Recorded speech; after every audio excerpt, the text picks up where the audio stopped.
Good morning, everybody. Happy Monday morning. It's morning coffee with Mitch. And welcome everybody. Put on your sunglasses. I have a new shirt. Warning you. Give you a few seconds. Sunglasses on. Okay. Here we go. Back to business. My friends,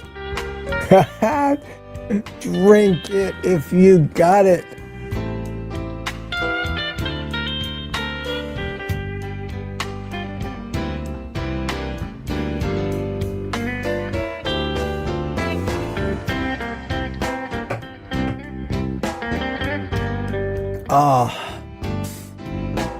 Does coffee taste better on Monday morning, or is it maybe just me? Oh, wow. So, that first one didn't go down. Hang on a second.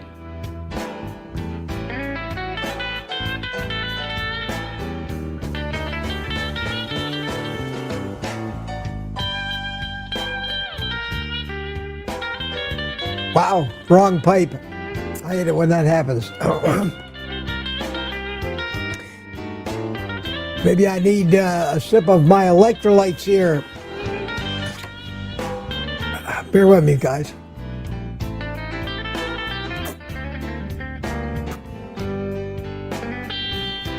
Oh, wow, that's better.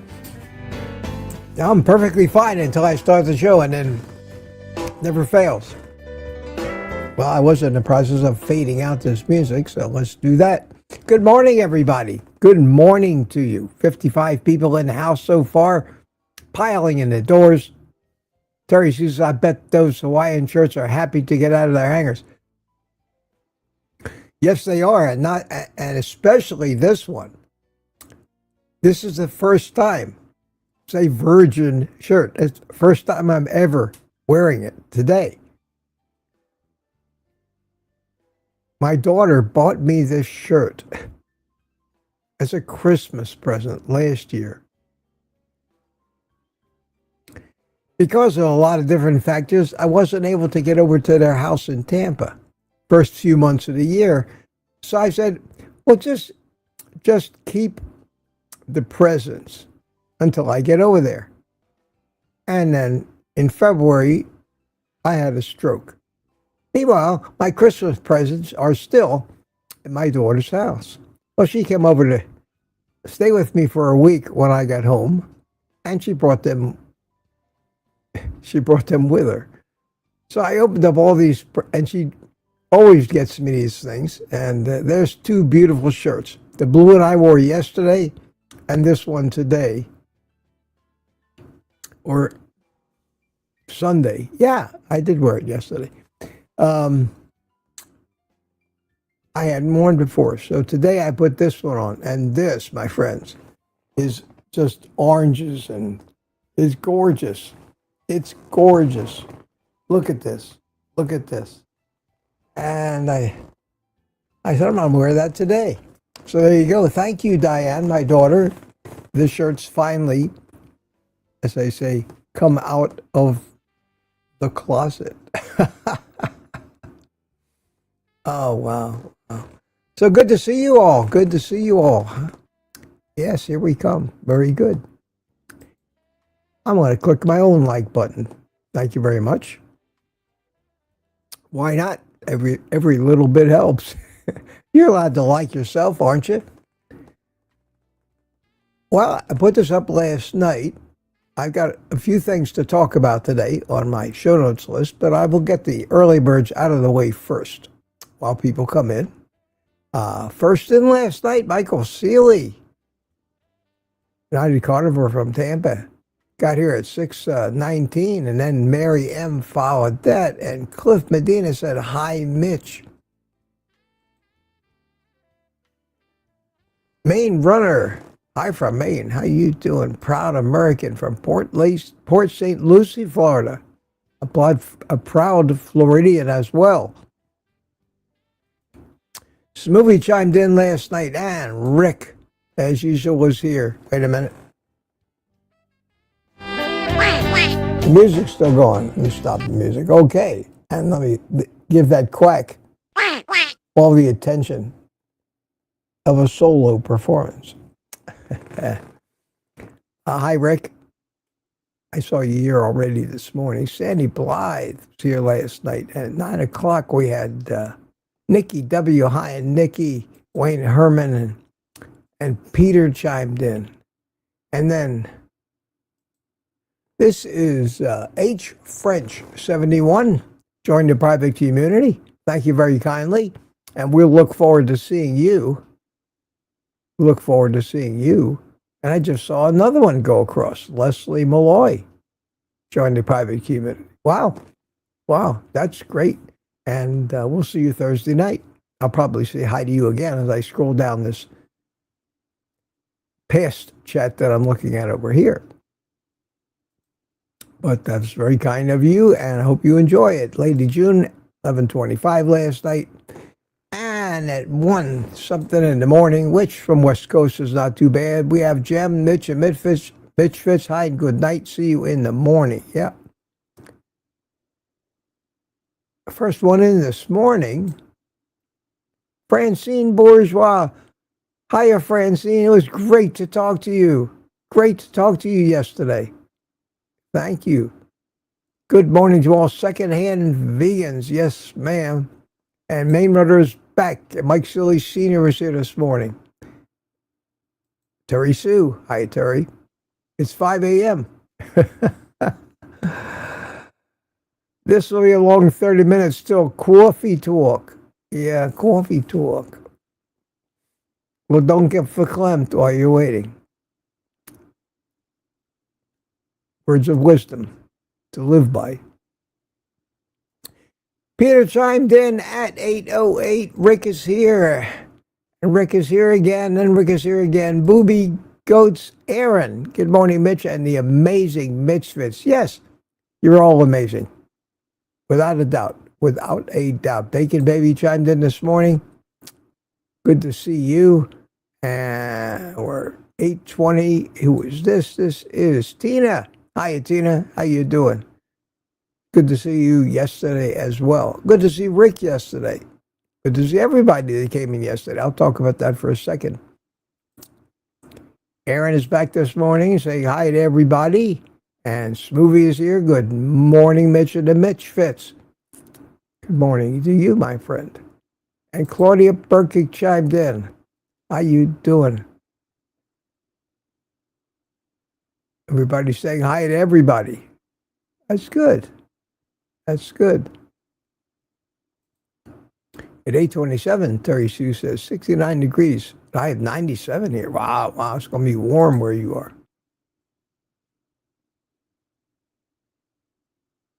Rick's talking, Terry Sue's talking, Baker's talking. Looking for the first to be here at 8:30. Smoothie 420. What time was that? That was 8:28. Not yet. Gina Cav, good morning. There it is. Nope. Where'd you go, Gina? There you are. Gina Cav says, good morning, everyone. And Terry Sue makes a special good morning to all the meat ladies. I'll second that. Larry Ryan is here with us. Good morning, Mitch and the Mitch Fitz at 8:29. Okay, we're zeroing in. Tammy Batarch is here. Hiya, Tammy. Good morning to you and Lizzie. Always good to see you. Rick at 8:29. Smoothie at 8:29. Michael Pregler. Hello, Michael. Back from the gym, I guess. Bacon Baby again at 8:29. And Meatitudes, how you doing? Says hello.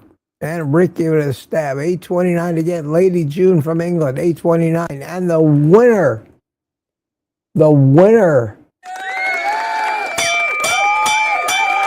and still champion,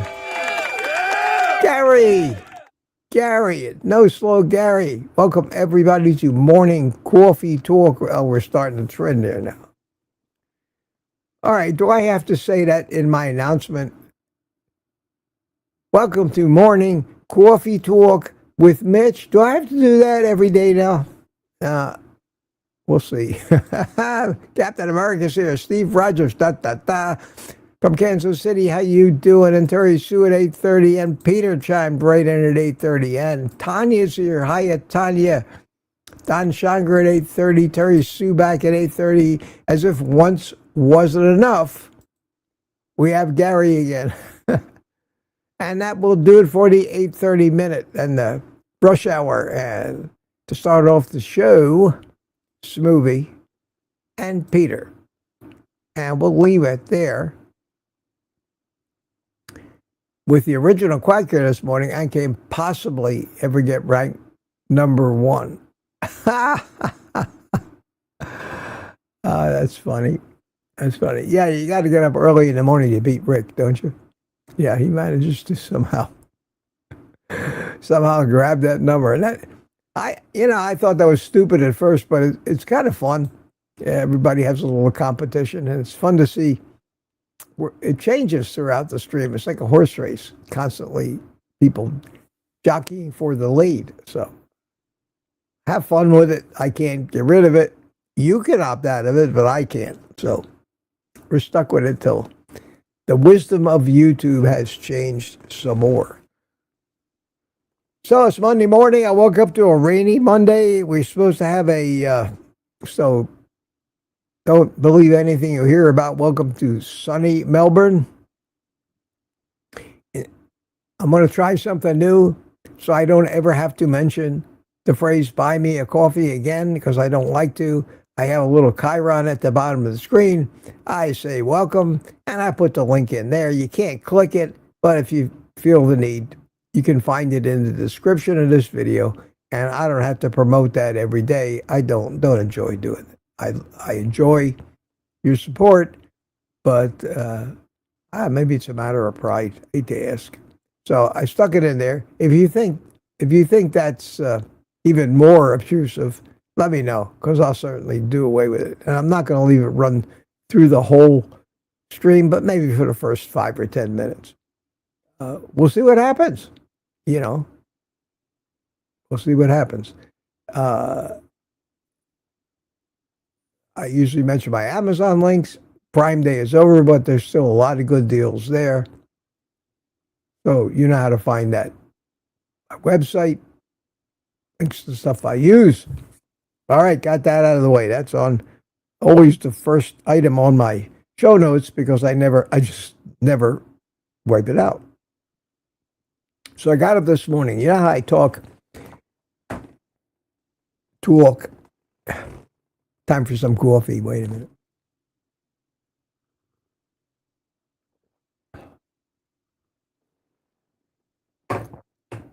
I talk about how watching the news is getting to be too stressful. And it's getting worse every day, because the news is just stupid. So this morning, I turn on the news, and it starts out with the usual crime report.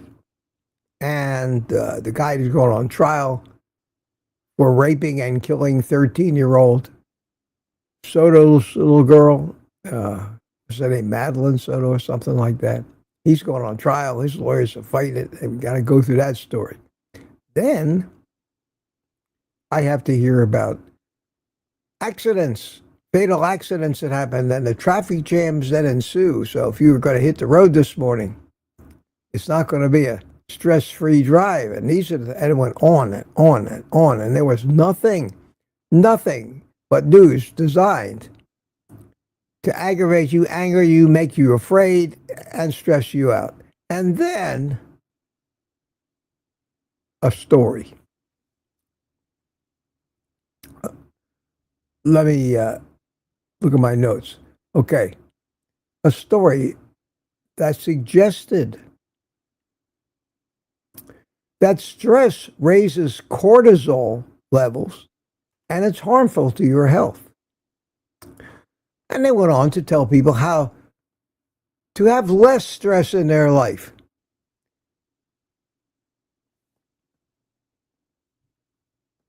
I was speechless, which is very hard to imagine.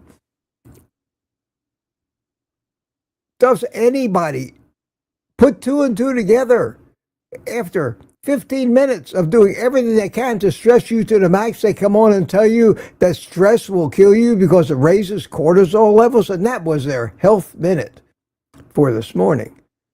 That's the absurdity of the society we live in. I can't help but notice. Am I the only one that notices this and the absurdity and the irony of it, or does everybody?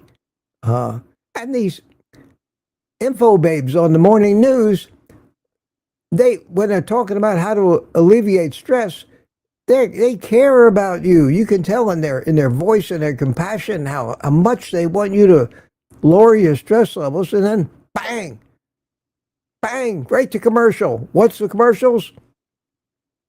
Slip and fall lawyers, car accidents, drug commercials that are telling you, you probably feel great. You probably feel just great. You probably got up this morning and you're very happy and you feel good, but there are hidden dangers that you need to be aware of, and then they start listing these ridiculous diseases. But wait, we've got a drug for that and the inevitable. So ask your doctor if you name the drug is right for you. I wonder how many people, and we've talked about this, go to their doctors and the first thing they say, Doc, listen, I got this. Let me get this scroll out here of all the drugs that I'm supposed to ask you if I need. And what are the odds that there won't be a few drugs on that list that doctor is convinced that you need? And so it goes. Morning news. Why do I do it to myself? I tuned in this morning because it was raining. I wanted to see what the weather was. And then I got going on my cell phone, so the news went on, and I couldn't help myself. But God, I've gotten out of that habit. But that's a little observation for this morning. Another thing that happened to me today. Yesterday. I'm not a social media type. I don't have Instagram. I have an X account. I never talk on it. Every once in a blue moon, I post something on it, but I don't use it. I don't have Instagram. None of that stuff. I don't have time for it. Each one of those is a full-time job when you've got as many people who know who you are as I do. So I don't promote those things. I don't want to be, and for the longest time, and this is going to make me sound a little stupid or out of it or not as tech savvy as I am, but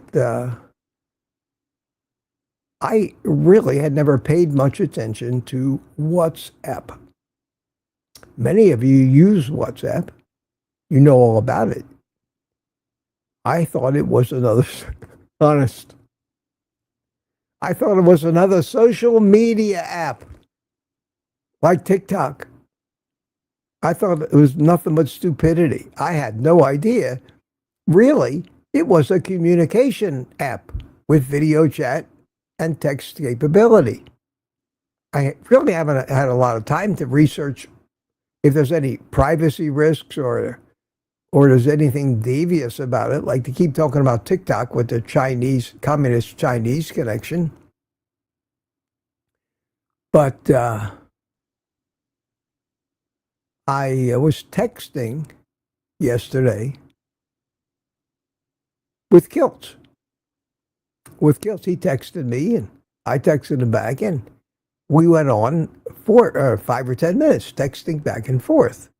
He's up in New York. I'm not here. It's fine. We had a little text conversation about various things, and he comes on and says to me, "Do you have WhatsApp?" I said, "No. Do I need it?" And he says, "Well, that's how I communicate with everybody all over the world, including Alia down there in Colombia. That's really the only way that he can communicate with us, WhatsApp." I said, "Okay, I guess I'll get WhatsApp." So I went to the Google store and I downloaded the app and installed it. And it was quick. They ask for your phone number and your age, basically. And I got it up and running, and all of a sudden, I noticed that I got a list of contacts, and I noticed that half of the people in my contact list have WhatsApp, including Kills. So yesterday afternoon, I said, well, he asked for it, and I tried it out. And there was Kills, and there was me having a video chat on WhatsApp, and it was cool. It was cool. We chatted for like 35 minutes. Now, Kilts at the time was out at his pool by the lake up there in New York, and it's a gorgeous setting. He had no shirt on, and like he did in I think it was it a video or a live stream where he was without the shirt, and we're sitting there chatting on the WhatsApp. And it was a great conversation, and what a great tool. And I hope that I can use it. I noticed that Nelson also is on WhatsApp. That's pretty cool. So I still haven't looked to see what the downsides or the risks of it are, but I can't imagine it's too bad. Everybody uses it. So where have I been? I've heard the word WhatsApp, but I never really put two and two together. So I go to see if my daughter's on it. She doesn't have it either. We talk on the phone 3, 4, 5 times every day. I said, well, get yourself WhatsApp. And she has FaceTime on her Apple phone and never really thought of WhatsApp. I can't communicate with her on FaceTime. I have an Android phone. So my daughter's going to get it, and that might help our communication. So thank you, Kilts, for the awakening to WhatsApp. It's a cool app. I think so. I've used it once. Talk to Kilts. So far, that's it. But then, and here's the part that I wrestled with. Guys, I really wrestled with this. And maybe it's time to cover the children's eyes, or what can I say? I still don't know if I should show you this or not. There's 100 people out there. I don't know how much I want to shock you, but this morning. Well, let me preface this by saying I rewatched that video I made in the kitchen yesterday. It was just a last minute thing. I decided I was going to try some salmon from frozen in the air fryer. And I said, let me just film this. I didn't realize that when I put that stupid, sloppy, old, out of shape, dirty t-shirt on early in the morning, because I knew that I didn't have a live stream, or it was after the live stream yesterday morning, and I'd got, taken off my good, pretty flower shirt. I grabbed just some old rag. It's comfortable, it's loose, it's a size extra large or large. It's way too big for me. I've had it forever. It just looks horrible, and I look horrible in it. Just terrible in that shirt, and I didn't even realize it. I put the video out there, and I said, wow, Mitch, Did the stroke really affect you that much? You look like shit. So any of you thought that I looked like shit in that video, I agree. And I'm embarrassed about that. I'm sorry about that. And this morning, yeah, I've been recovering from this stroke for 4.5 months now. I put on at least 10 pounds of eating crap and no movement over that period of recovery. And I saw myself on that chair and said, Mitch, you have let your body go to hell. Well, I look in the mirror this morning.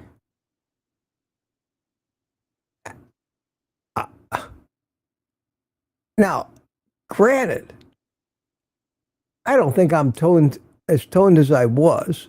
I stopped using those shirtless pictures of me quite a while ago. I didn't want to keep doing that, but I said to myself, if Kiltz, it's your fault, Kiltsy, if Kiltz can parade around without his shirt, what the hell am I embarrassed about? Well, Kiltz doesn't look bad without a shirt for a 70-year-old guy, a 69-year-old guy, but I'm 78. The difference between a 70 and an 80-year-old man usually is dramatic. People go to hell or die in the 7th decade of their life most of the time. So says the statistics. And when I took that last picture of me with my shirt off, I had been going to the gym 5 mornings a week, working out. And I never looked like that in my life. And I was so proud of it that I put a picture up there. And I looked in the mirror this morning, and I was shocked. 4.5 months after my stroke. Well, like I said, cover the kid's eyes. That's me. That's me. I couldn't believe it. I grabbed my phone. I said, holy shit. Yeah, you may not be as buff or toned as you used to be. And yeah, you still got a little extra fat around the middle, and your chest is kind of maybe a little flabby. But I said, damn if I don't see a little six-pack trying to come out from under there. And I said, I got to take a picture of this, because either my eyes deceive me or I'm doing pretty good. For a 78-year-old guy recovering from a stroke for the past 4 months. And I thought I'd share that with you. And there's the alert button that I wear everywhere in case I happen to fall, because I still am recovering from the complete loss of any balance control. But there it is. And Noso says, suck it in, Mitch. I really wasn't. That's just me standing. I wasn't sucking it in. That's it. You either got, if you got a big bunch of fat there, I don't know how much you suck it in, you're not going to see any muscles underneath. So I was very, very, very, that's enough of that. Okay, let the kids out.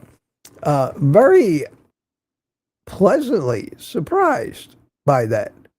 So just for those of you who thought that I have let myself go completely to hell after this stroke, and thought so after seeing me in that video yesterday, I promise from here on out, I will try to dress in newer and trimmer fitting t-shirts from here on out. There you go. And that took, if you don't think that took guts for me to do that, I have my show notes says, if Kiltz can do it, so can I. Right. Okay. I've done everything, but I have one other thing to talk about. And while I'm doing all this talking, why don't you, if you have any questions or comments or things that you want me to pay attention to, put QQQ in the chat in front of them.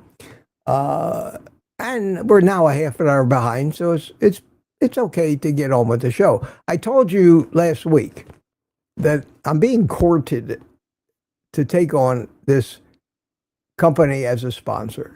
I don't normally consider any of these kind of things, but I did have a meeting with this guy, And now I'll tell you who he represents. He represents LabCorp or LabCorp, depending on whether you're an ex-Marine. LabCorp is a huge testing company, like Quest and some of the others. They now have a program where, just like Dave Feldman's Own Your Labs, you can order your own lab work. If a sample can be had at home, they'll send you a kit to take it. If you got to go to a lab, you go to any of the LabCorp labs, and they'll draw you the blood. And I haven't really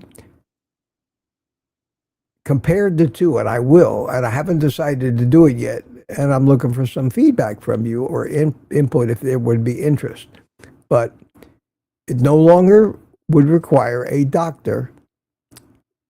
You pay for it yourself. I don't know whose insurance would pay for it or whose wouldn't, or whether any insurance would pay for it without a doctor ordering it.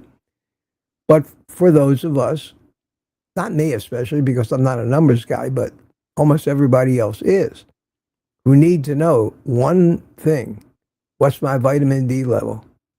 You want a more extensive cholesterol test instead of the meaningless test that the doctors order.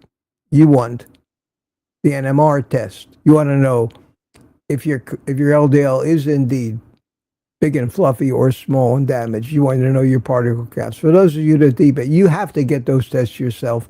Most insurance companies will not pay for them. Certain imaging. I know that LabCorp does imaging too. It's going to take me a lot of time in comparison to check not only which tests are available. The guy told me that he was familiar with Own Your Labs, but LabCorp had a much wider range of services. But I think they're more expensive. So I got a lot of investigating to do, but I'm not going to do any of that if none of you guys think you might be interested in using it, because they don't pay a tremendous amount of money as far as a commission goes. I don't want to be, they're not a sponsor. I don't want to have to sell LabCorp services every day. I'll mention it once in a while. And if you use it, they pay me a small commission, but only on the initial order. So it's not like I'm building up something like royalties where if you continue to use it, then I don't get paid. But basically, I'm just be a salesman for them, saying, here it is, try it out. I think what money-wise it's even worth it. But I do know that there are a lot of people that, at least from what I've heard, would want to be able to do this. And you can do it yourself now, but if you do it through my link, it helps me out. So I have no link. I haven't made a deal with them. I told them it would take me a couple of weeks to figure out whether it's worth it for me. I didn't tell them I didn't think their service wasn't worth it.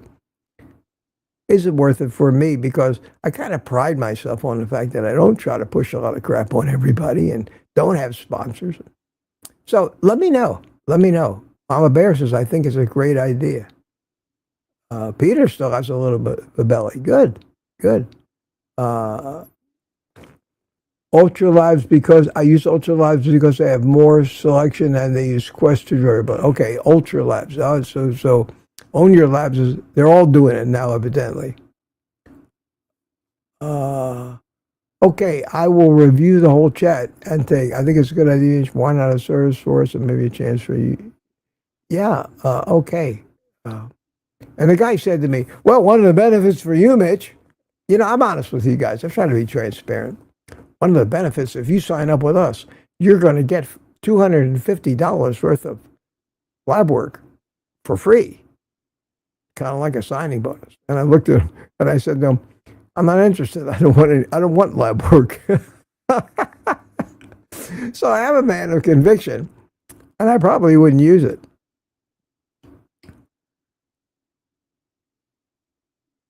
All right, you're all talking about your lab experiences. LabCorp has a lot of self-order tests, but request a test has more. Not all states allow self-ordering. Florida does. Michael Pregler's get him somewhere else. You talking about how much it costs? Great. I'm going to read all of the feedback and we'll see what happens.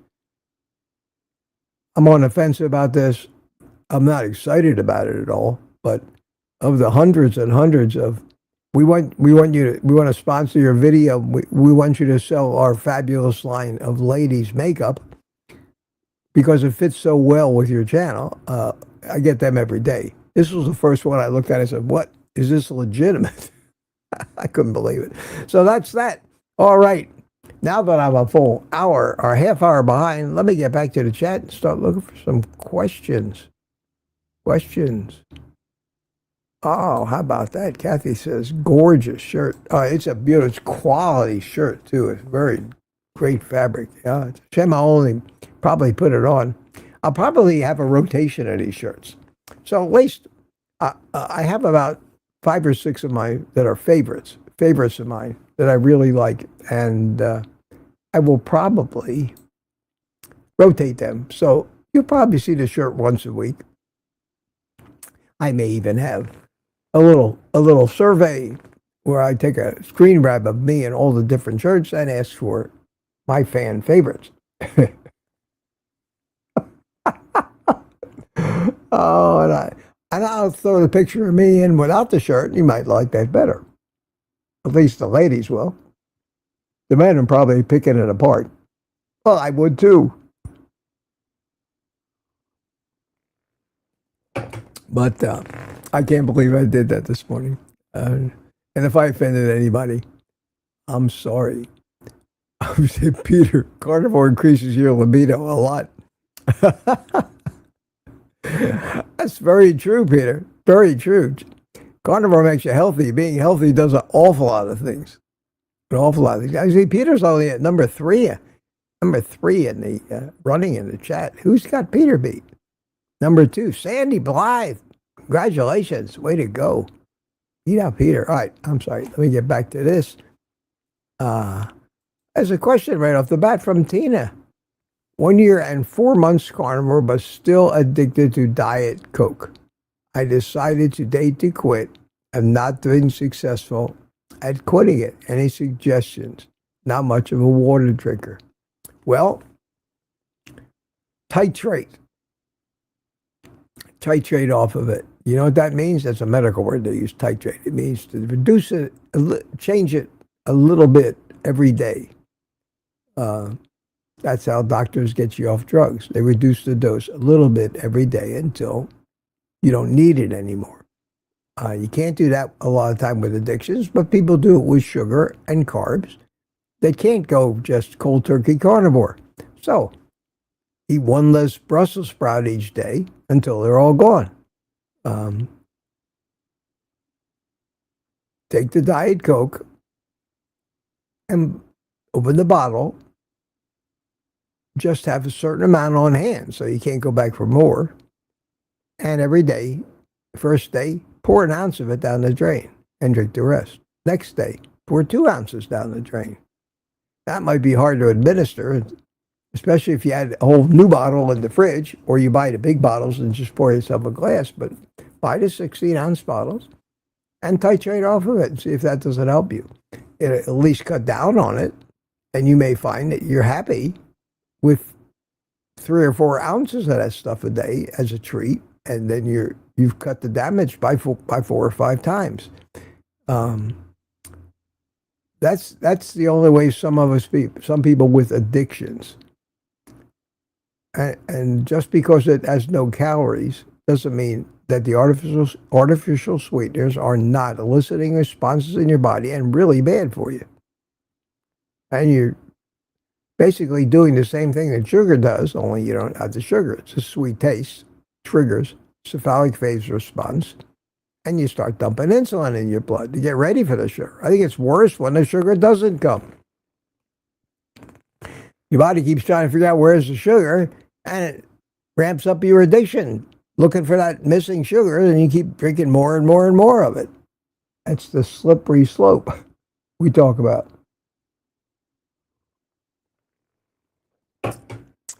Try to. You're probably not much of a water drinker because you're getting you're drinking Diet Coke. I guarantee you, if you can get off the Diet Coke, Tina, you will become a water drinker. It happened to me. Now, 40 ounces of just slightly, almost imperceptibly salty water a day. And I hardly ever go and drink anything until I get thirsty, until my body says, you need to drink. And when you get dehydrated, you will get thirsty if you listen to your body. So maybe doing this might help you. When you think about the Diet Coke, grab the thermos with the electrolytes or just water in it. Suck on the straw. $21 on Amazon on my links. 3 years I've had this thing. Every day. I've used it every day since the day I started Carnivore. Coming up August the 1st, 2 weeks away, 3 years. We're going to have a celebration, a Carniversary celebration for me on August the 1st. I don't know what day of the week that is yet, but we'll see. We'll see. Here's what Peter says. Tina, Dr. Murray has a great video about how to quit diet soda. Over time, dilute it with sparkling water. Yeah, that's the same thing. That's titrating it. Titrating it makes it less and less sweet. Probably a good idea. Maybe better than boring it out. But at least that way you get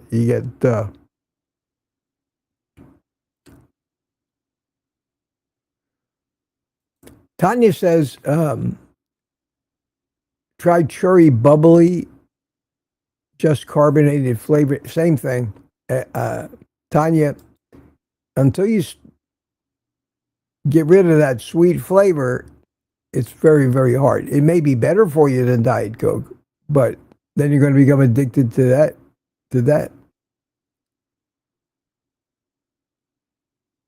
And everybody is telling Tina what they can use instead of Diet Coke that just tastes so good. Well, the idea, in my opinion, is to wean yourself. It doesn't matter what it is. Wean yourself off the sweet taste. Because until you wean yourself off the sweet taste, you're going to be struggling with this. But there might be healthier alternatives to Diet Coke.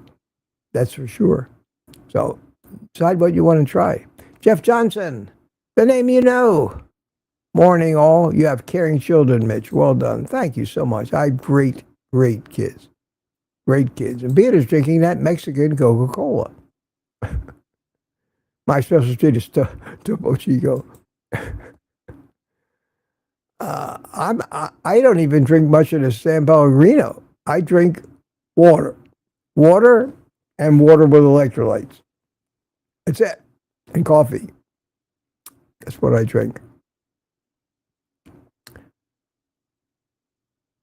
We have Leslie Malloy has become a YouTube member. Thank you so much, Leslie. Welcome. Welcome to the channel. Good to see you. Good to see you. See you Thursday night, hopefully. Thursday at 7. Where the private members live stream. And speaking of that, yesterday, instead of just a guest, I had 7 guests. I think it was great. It was a lot of fun. Thank you all. Thanks to everybody that came in yesterday. I think we're going to do that every Sunday now. Until, for some reason, nobody wants to come in anymore. And then nothing ever stays constant in this world. You know, everything changes. But this, I think, is a change for the better. I couldn't get a word in edgewise, which is great. We had a great discussion, great people. Rick was there. And Rick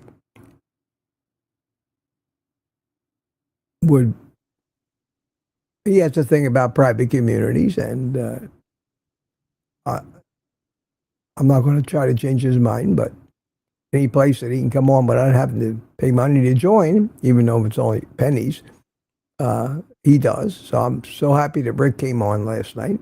I always have a good time when Rick's there.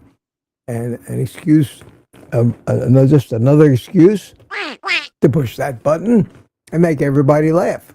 And we had a duck symphony going on yesterday, and everybody was rolling on the floor. I know it gets old, but I try not to overdo it. So thank you so much, Leslie. Hope to see you there. And Sunday, it's going to be an open forum every Sunday. And I hope if I got the guts to show you a picture of me with my shirt off, you can have the guts to come in here and let us see who you are. And talk to us if you can figure out technically how to do it. A lot of people don't have a way to do that. Laurie's here. Good morning, Laurie. He says, good morning, beautiful souls. I'm up to 8:35. I am now 40 minutes behind. No slow. Gary said he's drinking his Mexican Coca-Cola as we speak. Yeah.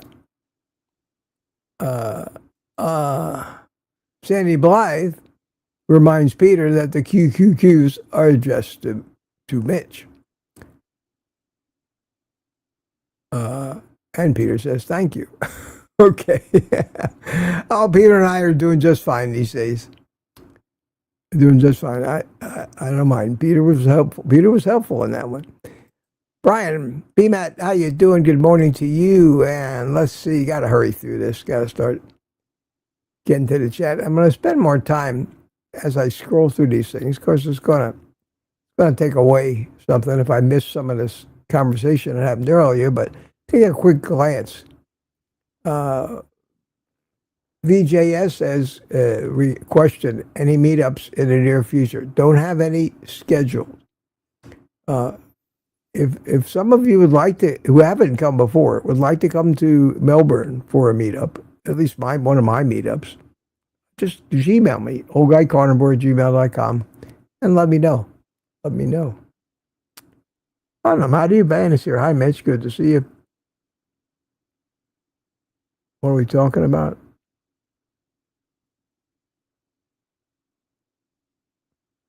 Oh, spiritual nomad. I had reservations about joining the Thursday Night Live. I got over it. Yeah.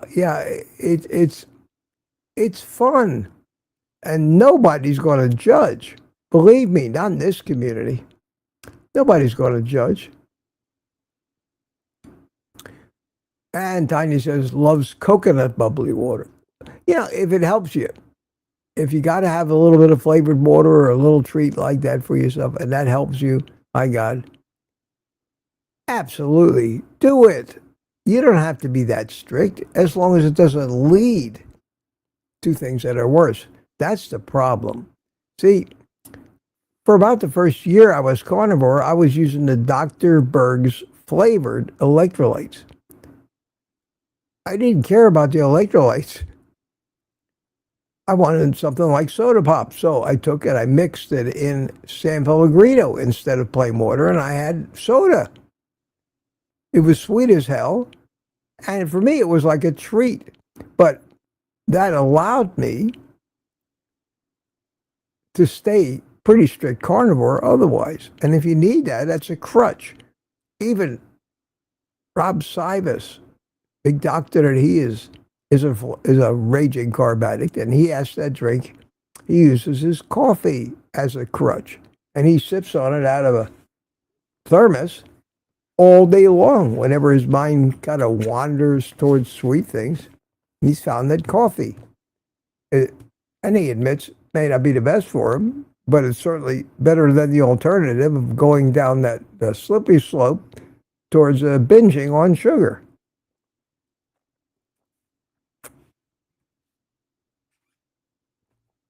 Well, you guys are all talking about a lot of conversations still about the different drinks and sodas. So look what you started, Tina.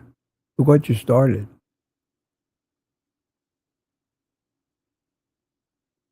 Like Pregler says, I started wearing a CGM, and he was amazed at how many things that were supposed to be good for him made his blood sugar go up. Well, Peter, you did it. Peter, number one. You have beat out the competition. I don't know what the odds were on you. I would have bet on you, but maybe Rick decided he had enough today. Terry Sue actually is number 2 there.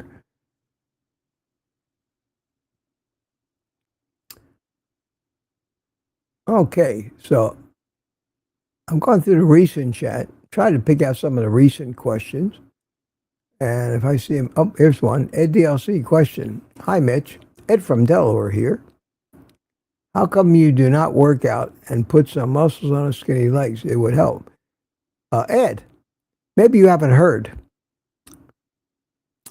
but I had a stroke and I was paralyzed 4.5 months ago. And it's all I can do just to walk without falling over. I don't think. I mean, I'm not a man to make excuses for myself, but I think it would be a little unreasonable for anybody to expect me to be walking 5 miles a day, doing push-ups when one of my arms didn't even work. And even now, I'm just starting to I got to get the strength in it back. And I do exercise as much as I can. But I'm 78 years old, Ed. Building muscle at 78 years old, you're fighting nature. You're just fighting nature too. So I don't have the energy for that. I make it to 2 or 3 o'clock in the afternoon, and I run out of energy, and I got a nap. So that's why I showed you this picture today. Maybe motivate people a little bit. For a 78-year-old to look like that after a stroke 4.5 months ago is a friggin' miracle. It's a miracle, and it's been harder work on me than I have ever had to do in my life. Physically taxing like nothing I've ever done. Exhaustion like I've never felt. And I just keep going like the Energizer Bunny, getting better every day. And if that doesn't motivate people who might not, and it's an example, and say, wow, look at this guy, maybe I should use that as an example. And don't say things to me like, how come you're not working out? I can't help but feel insulted by that, and I'm sorry. I'm sorry.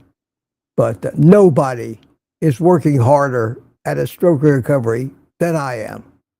And I'm doing the best I can. And maybe in a year from now, I'll get somewhat close to what I had last year. But life isn't easy for you. Life keeps knocking your legs out from under you. When you're climbing out of a hole and you got your hands over the edge, life is up there kicking your fingers off the edge to get you back in the hole again. That's life. That's been my life. And I'm sorry if that upset me, but it did. Maybe I mistook what you meant by that, Ed.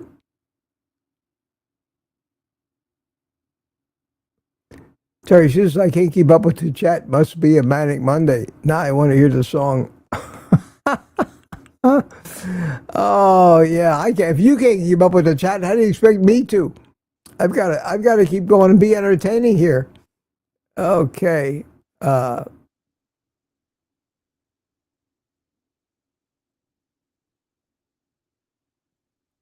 I'm scrolling through earlier chat now. Took the time machine back about half an hour. Let me see if I missed any questions. Oh, here's somebody that I don't recognize. One day soon. That's optimistic. Good morning. Just now in. Good to see you, my friend. Good to see you.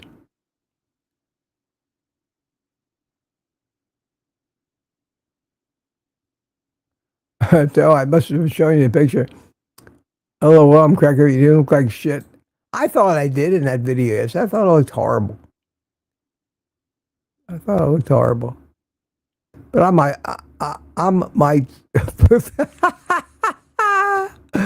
Oh, Peter. Rick often looks homeless. That's great. That's great. Rick is probably was a damn right. It takes a lot of effort for that look. Don't make fun of me.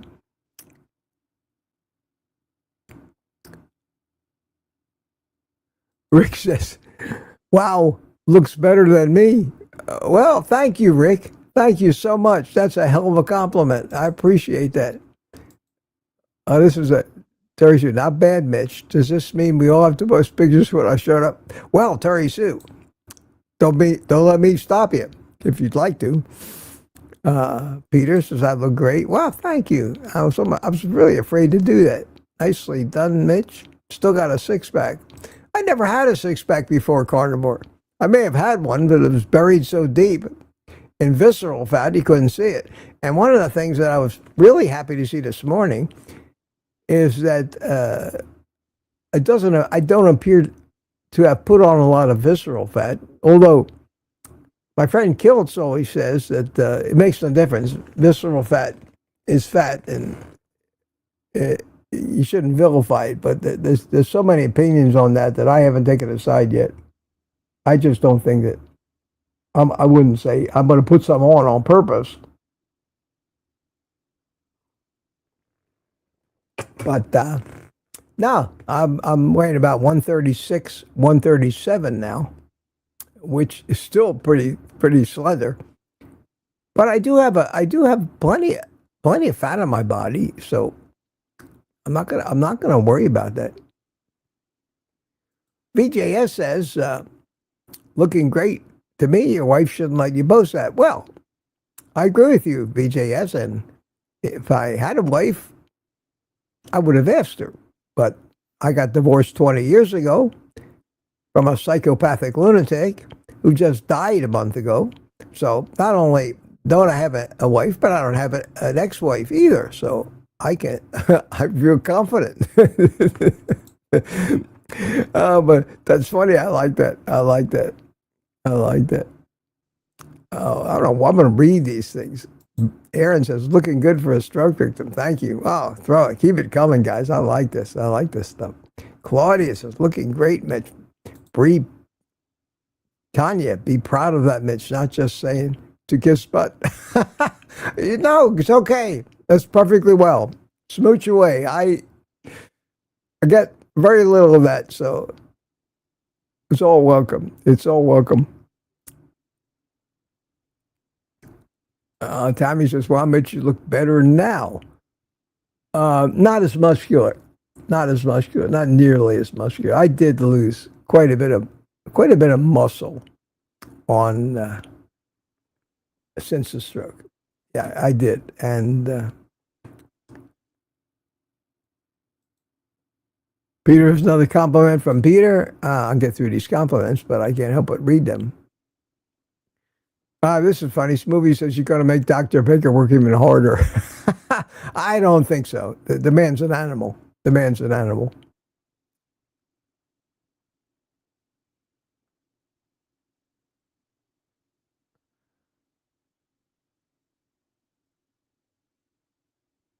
When they soon says, be proud. Brooke says, Mitch, you have a six-pack. Wow. Well, it doesn't show up, but it did in that picture. I mean, it's not like I'm ripped like some of these gym rats are, but you can see that it's there. You see that it's there in that picture. That's why I looked in the mirror and I said, holy shit, look at that. Scott here says, good morning.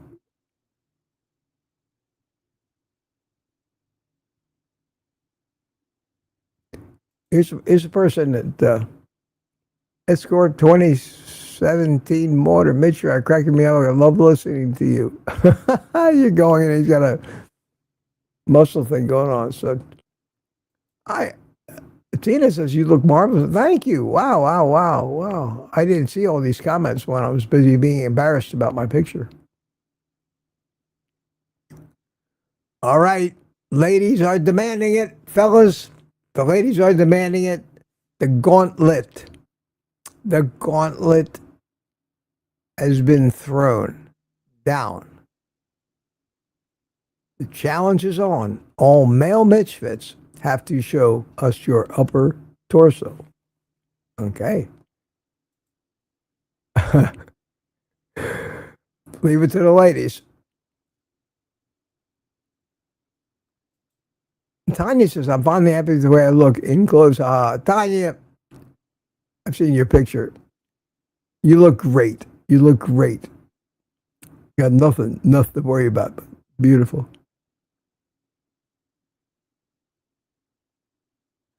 And this is true. Laurie says to Tanya, it's a beautiful thing, Tanya, not to hate your body anymore. Yeah, we are a society of body shaming, even fat shaming. Now, we're all guilty of it. We've all become judgmental.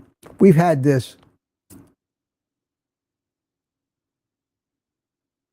image of what we're supposed to look like thrown at us ever since we came out of the chute.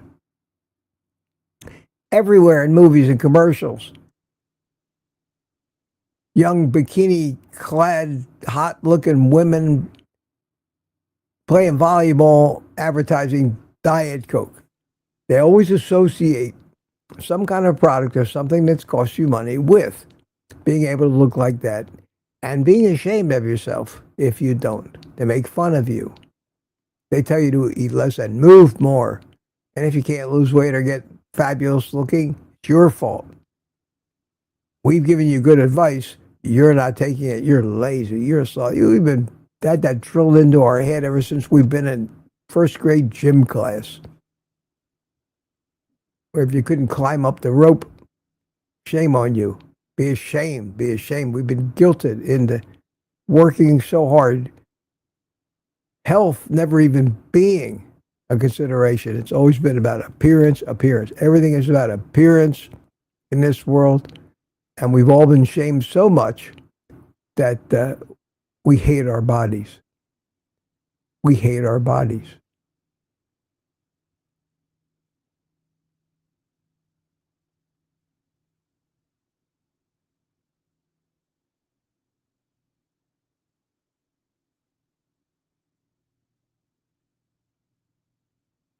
I'm seeing some mixed results about LabCorp.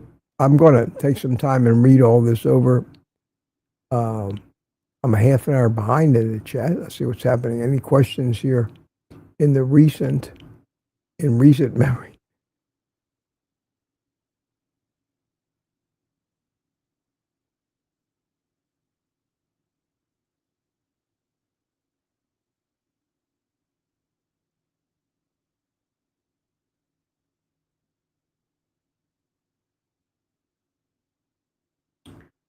Well, everybody's coming to Ed's defense. If I mistook or misunderstood what you said, Ed, I apologize.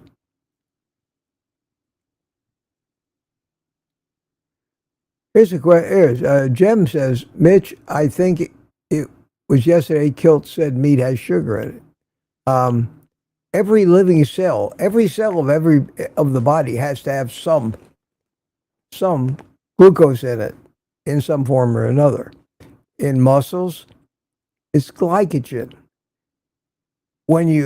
Since we eat mostly muscle meat, there is glycogen in it. Sugar cannot be avoided completely. You can just avoid eating it in any other context or form than in the natural way it comes as part of meat. An egg has 0.7 grams of carbohydrates. Carbohydrates are necessary. That's why if you don't eat them, your body makes them through gluconeogenesis. You can't live in a body with no glucose, no sugar. So many of the chemical pathways will come to a screeching halt and you'll fall over dead where you stand. Just like water. Somebody took all the water out of your body. Wow. We need it, but we don't need to eat 300 grams of it a day. We can make that much. And when we don't have an overabundance of sugar, our body will use the right pathway to create energy, and that is lipolysis, not glycolysis, fat burning. It's a misnomer because we don't burn anything. There's no little fires. There's no little guys stoking furnaces. It's chemical reactions. Cellular respiration is what it's called. You start with the raw materials of nutrients, water, and oxygen. You end up with ATP, and the waste products are more water and carbon dioxide, which the body ejects. The carbon dioxide you breathe out. The water, you do with that. But yes, all cells, living cells, kills us 100% correct, do have a certain amount of glucose in them, but it's not what it doesn't have the effect on the body of what eating excess sugar does. I doubt that anybody ever in the history of the world has become a diabetic unless they were born a type 1, in which case they never lived before they had insulin. They died right away. If they become a type 1 diabetic, it was a death sentence because you stop making insulin and you waste away to nothing. I doubt that anybody died because they didn't eat sugar ever, because your body makes it. We make it. We got quite a factory inside us. We make all kinds of stuff, thousands of different compounds. We manufacture, and the fascinating thing about that is that most of them are made from the same 3 ingredients. Same 3 ingredients. The same 3 elements. The same 3 carbon, hydrogen, and oxygen. Carbon, hydrogen, and oxygen. All fats are made out of those 3 things. All sugars are made out of those 3 things. The atoms are just arranged differently, and the resulting compound reacts with things differently. But it's still basically carbon, hydrogen, and oxygen. Most of the hydrogen and oxygen in our body are combined in the form of water. Carbon is combined with everything. That's why they call us carbon-based life. That's why it's so easy for the body to make things. It's just rearranging the Lego blocks of molecules, basically. It's taken a hydrogen atom, and moving it from here to there, or getting rid of it. So this and what was the fat is a sugar, a saturated fat and an unsaturated fat, polyunsaturated fat, trans fat, all the monounsaturated, all those different fats differ because of maybe one more carbon or one less carbon atom. Otherwise identical. A lot of our molecules are absolutely identical to what a plant has in its cell, because a plant cell is still a eukaryote cell. And all the cells in all living things today, except bacteria, are eukaryote cells. And they all work pretty much the same way. It's the subtle little differences that affect the machinery of the different species. For example, why do carnivores get sunburn or not get sunburn, and everybody else seems to get sunburn? Why don't carnivores need to wear sunscreen when everybody's supposed to slather themselves with this stuff before they let the evil sun fall upon them? How come carnivores can look at the early morning sun and not worry about protecting their eyes, and basically don't ever have to wear sunglasses Whereas non-carnivores, all the time, you have to wear sunglasses or blue blockers or whatever because of the damage that this stuff can do to their eyes. Why is that?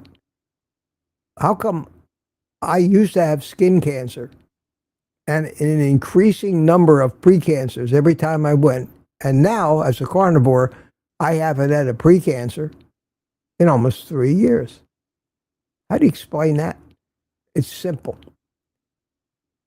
When you eat plants, plants have compounds so similar to ours that our body can use them in place of the animal versions of those compounds. And one of the biggest offenders are plant sterols, phytosterols. Now, what compound do we have in our body that ends with sterol? Anybody? Cholesterol. A phytosterol, let me get to the bottom of this chat, is a plant equivalent to what our cholesterol is used for. In a plant sterol, in plants, these sterols are used to build the cell walls, especially on the exterior of the plant. Plants deal with light different than humans do. Plants generate their energy by photosynthesis. They use the light. Humans generate their energy by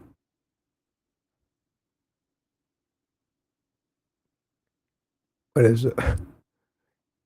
In the electron transit, the oxidative phosphorylation. There it is, oxidative phosphorylation.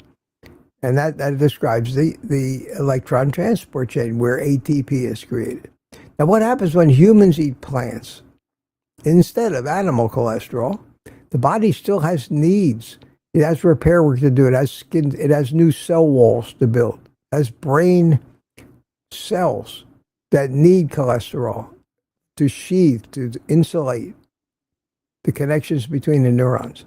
And if there's a shortage of animal cholesterol, because we're all artificially lowering it with these statin drugs, because the doctors tell us it's killing us, we'll turn and use the plant sterols.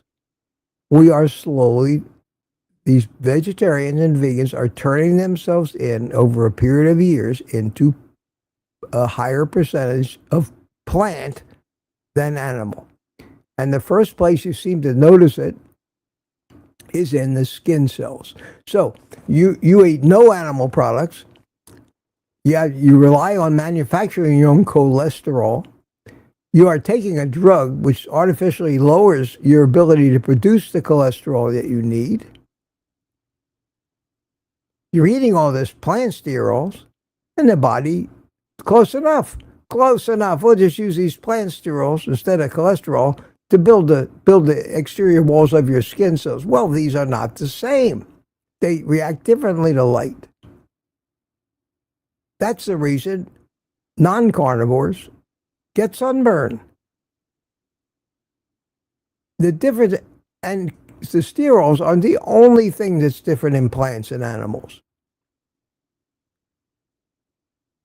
We can get by on that stuff. We can get by on sugar to give us energy. But we're going to pay a health toll for everything we do that differs from the way our ancestors, before the agricultural age, before they were eating all this plant crap, when yes, they were gatherers, yes, they ate berries occasionally, but the balance was mostly meat. That's why I think scientifically they say that to be a carnivore, you should get 70% or more of your nutrition from animal products. And that allows for us to have the plants and fruits in moderation, if you can do it, if you're not an addict, and still live long lives. The people in still in the countrysides of Greece and Italy, the Mediterranean, really true Mediterranean diet. Live to be old and healthy. They're not addicted. They don't binge on a gallon of ice cream a day. Nobody understands this stuff, and you can't make everybody understand this stuff. They don't want to hear it. They do not want to hear it. You can't argue with somebody that doesn't have a great depth of knowledge about what's really going on, because all they know is what they've heard. What they've heard. So, for that reason, I did something yesterday that I should have known better. Got talking about nutrition with a friend of my son's, who had a wife who was a nurse/nutritionist, and he started telling me all this stupid shit, and I just don't have the patience for it. I don't want to sell him on anything. Just do whatever you want. But he kept coming at me with this stuff, one stupid thing after another. I told him, he came in on me. I was cooking my salmon for lunch. I had done that. I had this salmon. It's great. I tried to tell him what it is. He said, I'd never eat that. Why not? Oh, because it's wild caught. I only eat farm-raised fish. I said, where'd you hear that? Well, everybody knows that wild-caught fish has poisonous amounts of mercury in it. That you need to be eating farm-raised fish so they don't get all that mercury. I said, you sure about that? He was adamant. There was no change in his mind. Well, for some reason, he doesn't really know what's going on.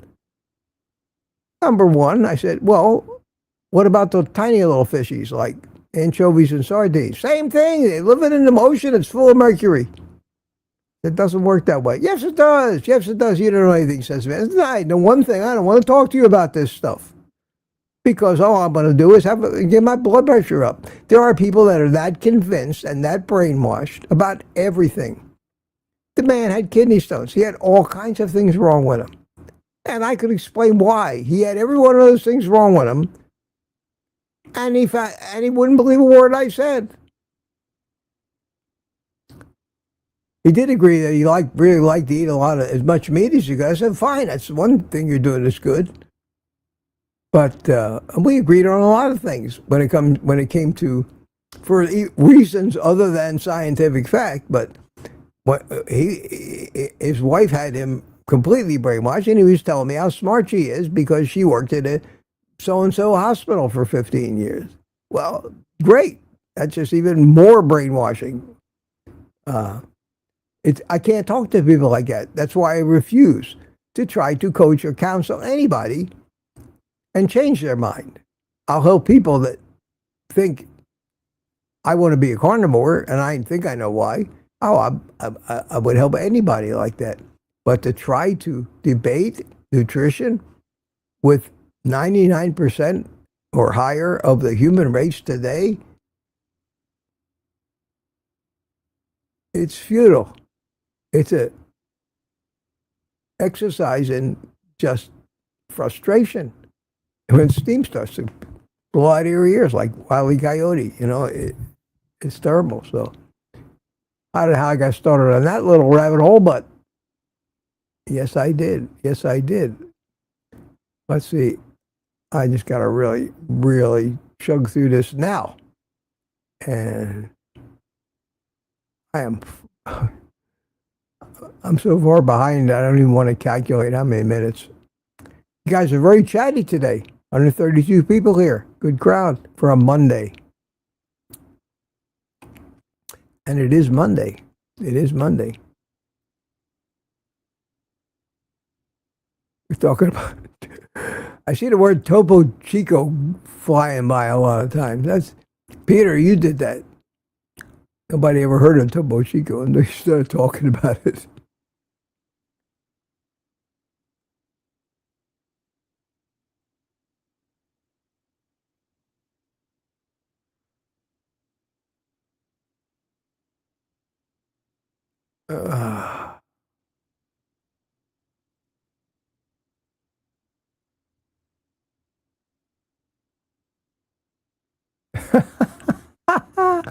After she came to rescue and told Ed, and I'm sorry if I was that hard on you, Ed, but it just got to me.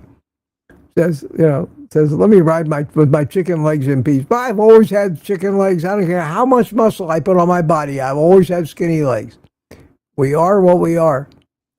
We can't worry about trying to fix every little thing that we think doesn't comply with what they say is what you should be, what you should look like.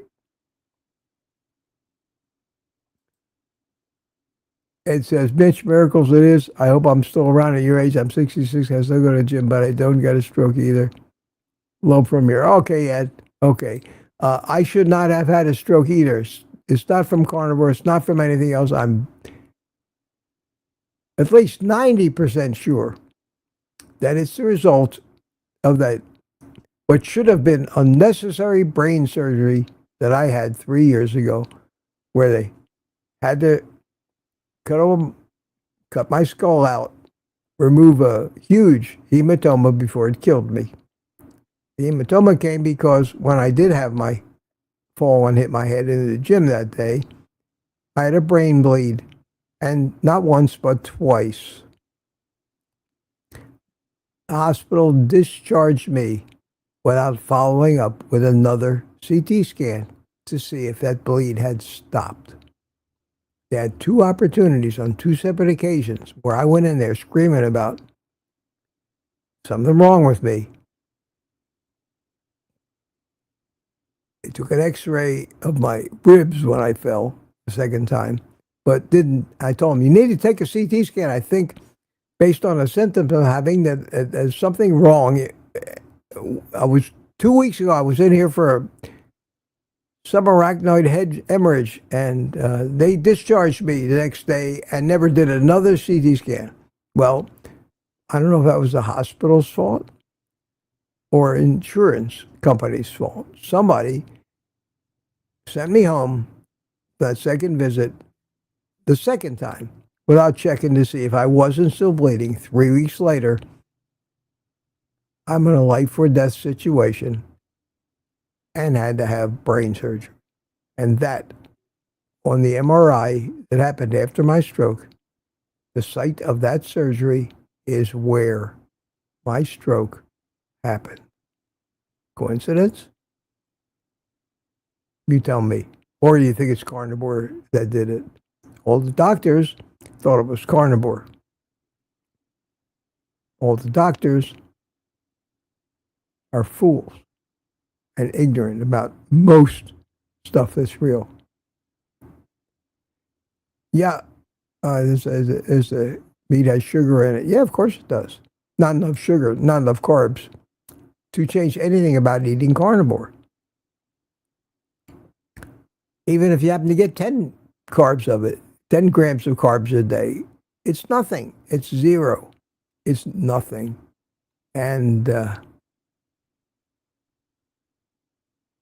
like being less than ketovore, but you're not getting the plant toxins. See, a lot of people say, all about carbs, carbs, carbs, carbs. It's not. If you got rid of plants and seed oils and just ate pure sugar, you'd be a hell of a lot healthier. Unfortunately, as an addict, that's all you'd be eating. You'd be healthy. You'd be eliminating the toxins from the plants, the oxidative properties of the seed oil, and sugar by itself is pretty natural for us to eat. We come up eating a lot of sugar. We eat the roots and tubers and fruits. That's okay. That'd be okay. You'd be better off. Be better off eating candy instead of plants, or candy instead of seed oils. Will do less damage to your body. How it might affect your weight? Well, you know how that would go. But as far as disease and sickness, you'd be much better off if you gave up plants. I have notes here for a video I want to make. Let me read it to you. I mean, I have it right here on my phone. Down there, right there.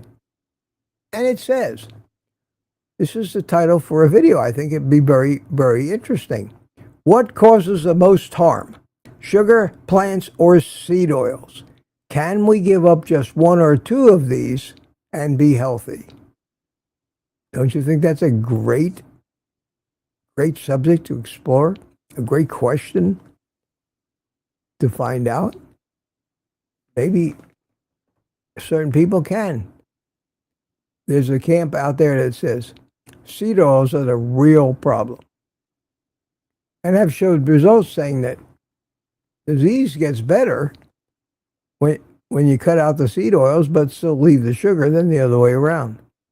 That seed oils have been tied to the decrease in our health over the last 100 years since the introduction of Crisco.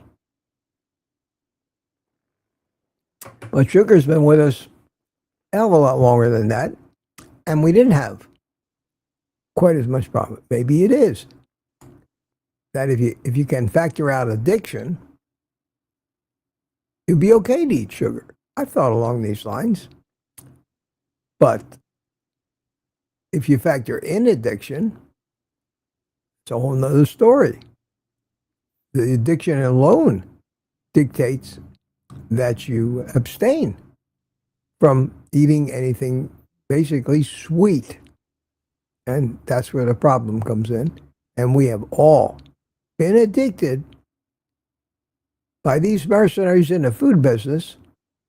Very few of us haven't been addicted to one level or another over the years by their scientists who engineered these foods to be as addictive as they can be.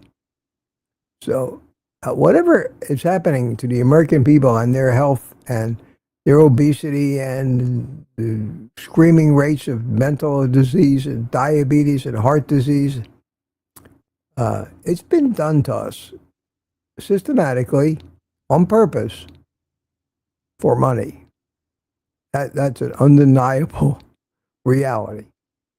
Recognizing it, on the other hand, is something most people don't take the time away from their football games and The Biggest Loser and American Idol, and use any brain power on trying to figure out what makes sense and what doesn't. And the more damage we keep doing to our brains, the further away we get from logic and critical thinking in the average American. You can see that out there every day. Just watch the news. You'll see it on parade every day.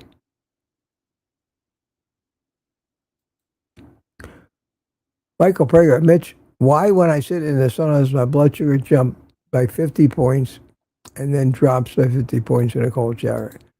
I have no idea, Michael. I have no idea. I could probably tell you whatever it causes it. It's not something I ever thought about or cared about, but whatever causes it is probably perfectly normal because it returns the other way in a hurry. It may be. I mean, think about this. How do you know you're wearing a CGM, right? Obviously, you're not pricking your finger because you can't do that every 2 minutes. So you're wearing a CGM. You go into the sauna. It's just as possible as the heat of the sauna affects the CGM sensors as much as it is affecting your body. In fact, it's more likely that you heat up the CGM. So what I would do is I would take the CGM thing, take it off your body, and then take it into the sauna with you and see if the thing still reaches 50 points. I don't know if it will or not. It probably needs to be on your arm. But that's one of these things that just because there's a correlation in something doesn't mean it's causation. This is why so many tests and studies are meaningless, and they blame the bad outcome on the wrong thing. Maybe that CGM sensor has a temperature limit where it will work accurately. More than likely, that's what's causing it to read high and not your blood sugar. So next time you go into the sauna, take a finger prick thing Prick your finger. Get a blood sample out from when you were in the sauna, and then after you get out of the cold shower, take another one. Then, in the normal temperature room, device that reads those strips, make sure it's normal temperature. See if the one in the sauna reads 50 higher and the one from the shower reads 50 lower, or they still all read the same. And then you'll know for sure it's not you, it's the CGM that's doing it. That's how I would troubleshoot it, because you have more than one variable when you take that CGM sensor on your arm into the hot sauna with you. You don't know what's causing the error in the reading. There you go. Does that make any sense? You won't know until you try it. And that's what's called an experiment. And if you can keep in that experiment, keep the variables to a minimum, where the only thing that has changed is the temperature around the sensor when you take the reading, then you'll find out for sure if it was the sensor reading erroneously. I would tend to think, because I have a basic understanding of how these sensors work, that yes, a 50-degree temperature rise will definitely screw up the way that sensor works, and it's going to read anything other than accurate. See if there are instructions, warnings that come with the CGM. They usually give you a book this thick that says, warning, this must be used between 70 and 80 degrees Fahrenheit, or you'll get erroneous readings. And that'll tell you right there that's something that they found out. Call the company. Ask them about it. How come I walk into the sauna and it's 50% higher? They'll probably tell you, well, we told you if you read the directions not to take it into the sauna. Just my 2 cents worth. Good question, though. But I'd wonder, too.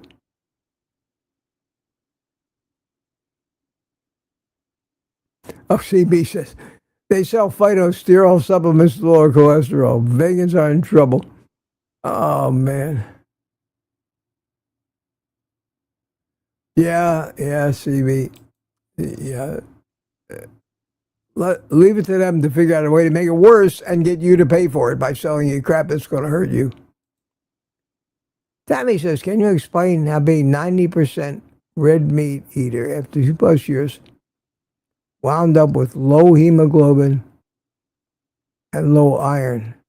My daughter, who's not, she eats meat, but she's not a carnivore. She's trying to be, but she's a carb addict. She's always has a problem with her red blood count. Sounds like the same problem you have. They don't know what causes it. It's pretty much got nothing to do with her diet. She has to get an infusion at least once a year. She has to get an iron infusion, and she's tried everything. The only way you can explain that, because they can't explain my daughter's, you can't explain yours, is it's going to take a very special and logically thinking and brilliant doctor to zero in on it. And what they usually suspect is some kind of an internal bleed that's doing it. Hard to find. I can't help you with that one. I can't help my daughter either. But you're not alone in that. The Mighty Van says, yes, do you think vegans will evolve and turn green? Well, if evolution is evolution and humans refuse to eat animals and keep eating plants, one of 2 things is going to happen. More than likely, as evolution works, they will adapt over time, but that time is not 100 years. That time of adapting someone got is 50, 100,000 years, where their need for the amino acids that aren't found in the plants, somehow the body figures a workaround and can manufacture what it needs or figure some way to get it from some kind of a plant. We will become plant people. that don't resemble us in any way now, except for same number of arms and legs and things. But it'll be a different species almost if that level of adaptation has to happen. We're not done evolving. A lot of people think we're the finished product. Oh, we're just one of millions of iterations, and we haven't. They show in science fiction. They show these human-like humans with huge heads and huge brains from 100,000 years in the future, of invented time machines and all that stuff. We're not done evolving. We're not the final. We can't be, because conditions keep changing and adaptation keeps happening, and even more important, mutations to DNA that come from replicating this stuff create something different that gets thrown into the laboratory of the environment, and it either survives or it doesn't. And if that little mutation caused something that made it beneficial for more and more of the population to survive, it becomes a permanent part of it. Voila, you've evolved.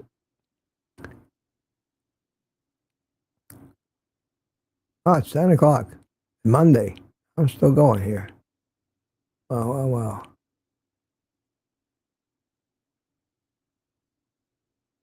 Time of 9:52. All right. I'm sneaking up on it. Matt G., do you agree with Dr. Kilt's views on exercise? Seems to downplay structured programs.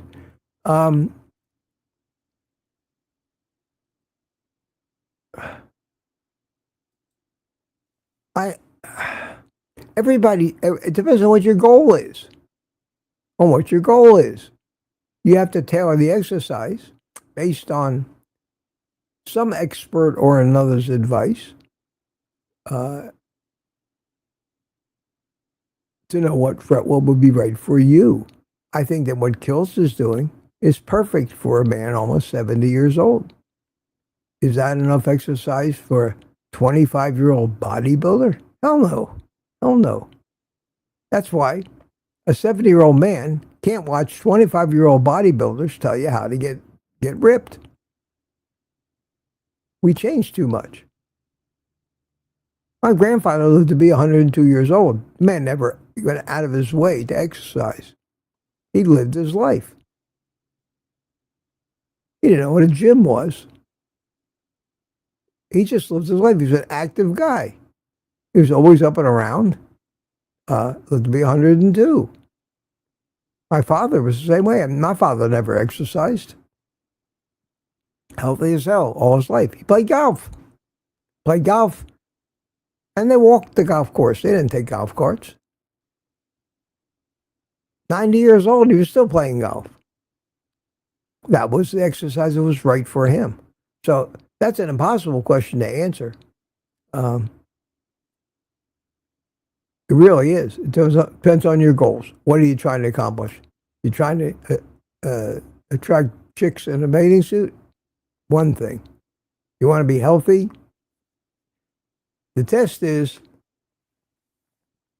when you get to be 80 years old, you should be able to stand up out of a chair, preferably without using your hands. Okay? Now, even after my stroke now, I can do that. I don't need to push myself up anymore. I did when I first had a stroke, but I'm at a point now where I can. In fact, that's one of the exercises that I do. I put a chair, I sit in it, and I stand up and sit down, stand up and sit down. It seems like a ridiculous exercise. You'd be amazed how important that is, to have the strength and the ability that it takes just to live a daily life, do the things you need to do. And if you're 100 years old, that's an accomplishment. If you're 25 years old, the gym rats would laugh at you. So it's a good question, though. Good question, Matt. And I don't, structured programs. Whose? Who's structured program? Everybody's got a different program. Everybody's right, the other guy's wrong. And this guy's program costs $69.95 a month, and that guy's program costs $59.99 a month, and therefore take your money and spend it with me because my program is better. You find that most of this crap is nothing but a fraud and a sales pitch. Exercise is simple. Live your life. Live your life. If you want to build muscle, we pretty much settled on the high-intensity interval type of exercise. Tear down your muscles, work them until they fail, and let them build back up. Most of us, if that's why we're exercising, it's a vanity thing.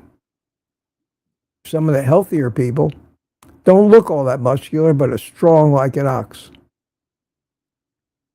Strength and muscle bloat are wildly different things. Usually when you work out and you get pumped up, your muscles just retaining water. That's all that is from all that work. And you look good. So before a bodybuilding competition, which is the height of absurdity, because it's, I think, the least healthy thing a human can do is suffer the incredibly low fat and all of the work over a couple of weeks prior to one of these things so that they can look ripped and cut. And afterwards, get all that water out of their muscles and get back to normal.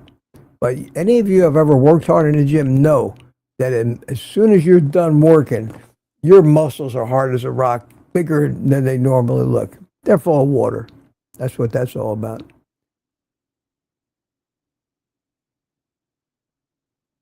I didn't really answer that question, but maybe I did. Question. Any celiacs in the chat that have issues with fat malabsorption, what do you do? Can't help you with that one. Celiac disease happens from leaky gut. That's what it is.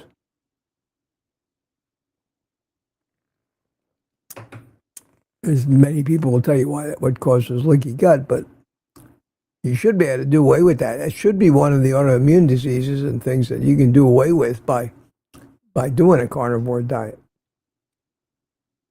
I never had that problem, I don't think.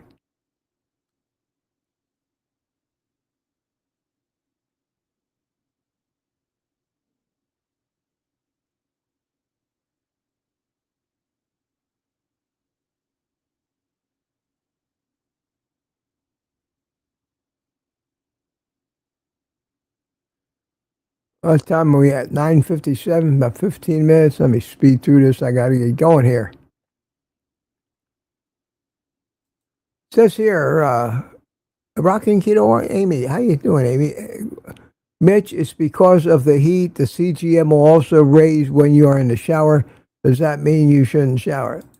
No, it probably means that the CGM, one or the other, is either your body sugar goes up, which is no big deal, it's a normal reaction to heat, or the CGM sensor is sensitive to an increase in heat and has to be used in a certain range. Until you either way, no, you shouldn't stop going to the sauna and you shouldn't stop taking a shower. Whatever happens is normal, and it comes back afterwards. I tend to think that it's a sensor that's heat sensitive more so than the human body is going to have that reaction, but there's a way to find out. I wouldn't change a thing. You keep taking your showers, Amy. Don't worry about it. And I'll take mine. Although there is definitely a contingent of people that tell you to take cold showers. Much better for you. For every bit of advice, there's an equal and opposite advice in exactly the same number. Which is why taking advice from anybody sometimes is not a good idea. Figuring out a way to find out for yourself, you form your own opinions. You may be wrong, you may be right, but at least it's yours. And you own it. And you own the results of it too, good or bad.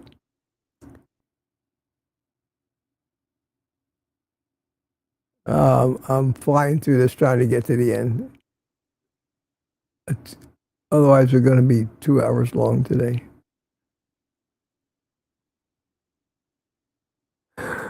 Yeah, I understand it. DS-111, my friends, I can't take it anymore. Yeah, that reminds me. Reminds me of that scene from the movie Network.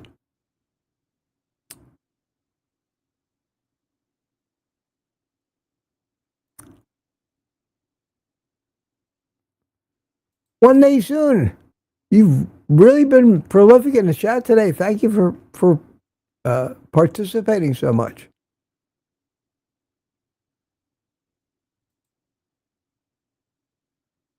I always enjoy seeing people that I don't know. See, Lewis is here, or at least some. Was it Laurie?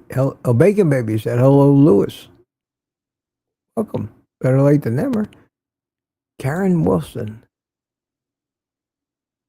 Talking about exercise. Walk and do squats. Squats are great exercise. There's many videos out there about exercising over 50. And a lot of them will say, do these 5 exercises. That's all you need. Then there'll be another video. Do these 5 exercises. And they're different than the other 5. When I used to go to the gym, there were some of these young girls that would do mat exercises on the floor for hours. Never doing the same exercise. I have a repertoire of 200 different exercises. Exercises to help build the muscles that raise their middle toe. I mean, it's incredible, the dedication to this. And if that's what floats their boat, that's fine. Pearl, Grandma, 50. Carnivore gift memberships, 15. Thank you. 5. Getting punchy, guys. 5 Carnivore gift memberships. Let's see who got them. Oh, my God, Stephen I got one. Received the gift membership. Stephen. Behave yourself. Stephen sends me a lot of emails. And Emma Forever received one. Wow, wow, wow. Congratulations. Gary Arzamendi is back. He got a gift membership. Cool, cool. Who did I miss? Stephen? Emma? Barbara Martin received one.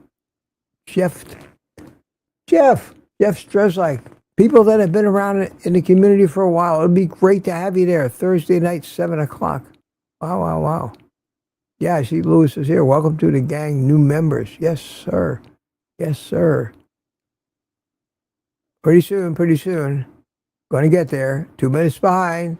2 minutes. I get it. I did it.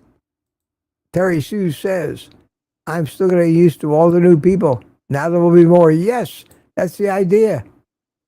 Let the community grow a little bit. I'd like to see that. That's great. Well, listen, my friends.